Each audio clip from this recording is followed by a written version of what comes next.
बिस्मिल्लाहिर्रहमानिर्रहीम। अस्सलामुअलैकुम।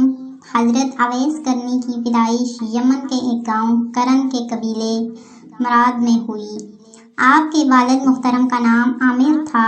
आपकी वालदा ने आपका नाम अवैस रखा और उसी नाम से आपने शोहरत पाई। आपके वालिद मुहतरम आमिर का इंतकाल आपके बचपन में ही हो गया था। आपकी वालदा एक नाबीना खातून थी। आपकी ज़िंदगी का बेशतर हिस्सा अपनी वालदा की खिदमत में गुजरा।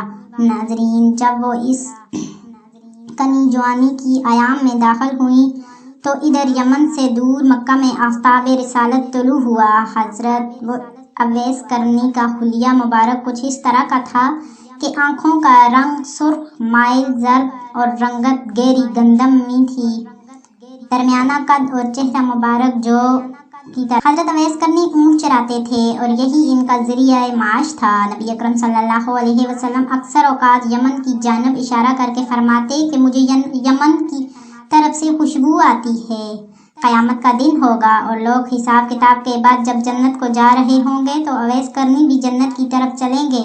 तो इस वक्त परवरदिगार की आवाज़ आएगी कि ए फरिश्तों, बाकियों को जाने दो और अवैस को रोक लो। इस वक्त आप काफ़ी परेशान हो जाएंगे और कहेंगे कि ए अल्लाह, तूने मुझे जन्नत के दरवाजे पर क्यों रोक लिया। अल्लाह ताला वो अवैस करनी से फरमाएंगे कि ए अवैस, पीछे देखो।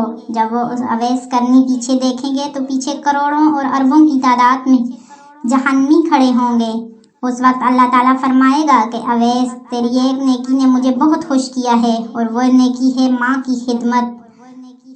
तू उंगली का इशारा कर, जिधर जिधर तेरी उंगली फिरती जाएगी मैं तेरे तफेल इन सबको जन्नत में दाखिल कर दूंगा।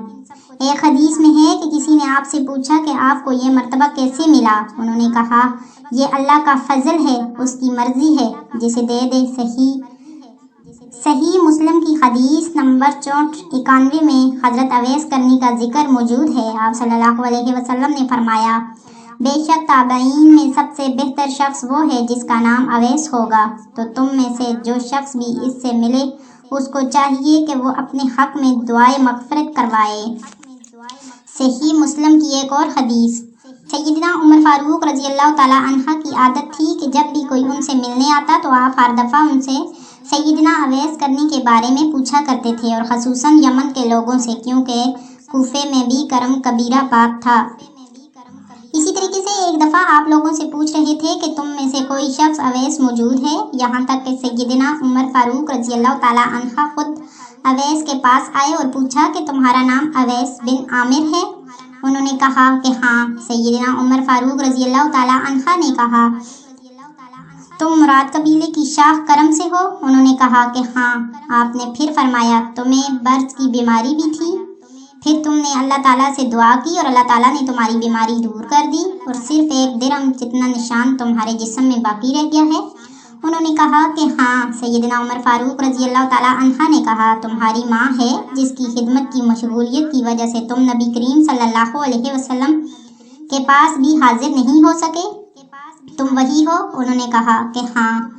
और आपने फरमाया कि तुम्हारे बारे में नबी अकरम सल्लल्लाहु अलैहि वसल्लम ने यह भी फरमाया है कि तुम किसी मामले में अल्लाह पर कसम खा लो, अल्लाह वो कसम ही पूरी कर देते हैं। तो तुम मेरे लिए दुआए मग़फ़िरत करो। बस अवैस ने सैयदना उमर फारूक के लिए बख्शिश की दुआ की। दुआ के बाद उमर फारूक रज़ी अल्लाह ताला अन्हा ने अवैस से कहा कि तुम कहाँ जाना चाहते हो? सैयदना अवैस ने कहा कि मैं कूफा जाना चाहता हूँ। हज़रत उमर फारूक कहते हैं कि अवैस ने फिर कूफे को तेरे लिए ख़त ना लिख दूँ कि ज़रा तेरा ख्याल रखा करे? तो उस अवैस करनी ने फरमाया कि मुझे इसकी हाजत नहीं, मुझे तो दरवेश लोगों के साथ बैठना पसंद है, दुनियावी गर्ज की हाजत नहीं है। एक शख्स जिसने हज़रत उमर फारूक रज़ी अल्लाह ताला अन्हा से सैयदना अवैस करनी के बारे में नबी अकरम सल्लल्लाहु अलैहि वसल्लम की हदीसें सुनी हुई थी, जब वो हद से फारुग होकर हज़रत उमर फारूक से मुलाकात के बाद सैयदना अवैस को कूफे में जाकर मिली और कहा कि मैं हज पे गया हुआ था और ये कि मैं आप मेरे लिए दुआए इस्तग़फ़ार करें। सैयदना अवैस ने कहा कि भाई, तुम इतने मुबारक सफ़र हज से आए हो, तुम्हें चाहिए कि तुम मेरे हक़ में दुआ करो। इस शख्स ने फिर कहा कि आप मेरे लिए दुआ करें। सैयदना अवैस ने फिर वही जवाब दिया और मज़ीद ये भी कहा कि तुम मुझसे दुआ या इस्तग़फ़ार क्यों करवाना चाहते हो? उस शख्स ने कहा कि हज़रत आपके बारे में तो नबी अकरम सल्लल्लाहु अलैहि वसल्लम ने ये फरमाया है कि जो भी अवैस को मिले तो उसे चाहिए कि वो अवैस से अपने लिए दुआए इस्तगफार करवाए। सैयदना अवैस ने कहा कि लगता है कि तुम उमर बिन खिताब से मिल के आए हो। उन्होंने कहा जी, मुझे उन्होंने ये बात बताई है। तो फिर आपने इस शख्स के लिए दुआ की और फिर ये बात जंगल की आग की तरफ फैल गई तो हज़रत अवैस करनी को मजबूरन कूफा शहर छोड़ के वहाँ से जाना पड़ा।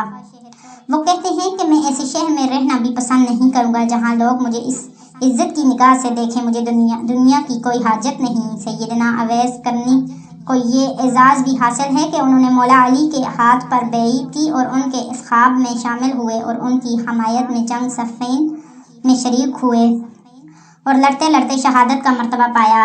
इसी जंग सफ़ीन का एक और वाक़या है कि दौरान जंग हज़रत माविया रज़ी अल्लाह तआला अन्हा की एक फ़ौज ने मौलाना अवैस से मौला अली के फ़ौजियों से पूछा कि क्या तुम में कोई अवैस बिन आमिर है? तो मौला अली के सपोर्टर में लड़ने वालों ने बताया कि हाँ। तो उसने कहा कि मुझे नबी अकरम सल्लल्लाहु अलैहि वसल्लम की ये हदीस पहुंची है कि ताबईन में सबसे बेहतरीन शख्स अवैस बिन आमिर अल-करनी है। तो उन्होंने हज़रत माविया रज़ी अल्लाह तआला अन्हा की फ़ौज छोड़ के मौला अली की तरफ आ गए।